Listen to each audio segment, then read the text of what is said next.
বিবাহিত যদি কেউ করে তাহলে তাদের শাস্তি হচ্ছে প্রস্তরাঘাতে মৃত্যুদণ্ড।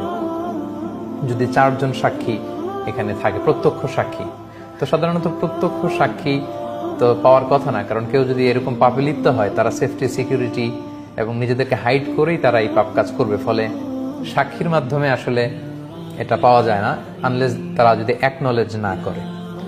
তো বিবাহিতদেরকে এত ডেথ পেনাল্টি, অবিবাহিতদেরকে 100 বেত্রাঘাতের কারণ হচ্ছে বিবাহিতদের তো পবিত্রভাবে হালাল পন্থায় যৌন ডিজায়ার এটা ফুলফিল করার সুযোগ আছে, তারপরেও কেন তুমি পরকিয়া করে এই পাপ সম্পর্কে জড়ালে, তাই এই শাস্তিটা ভয়ঙ্কর।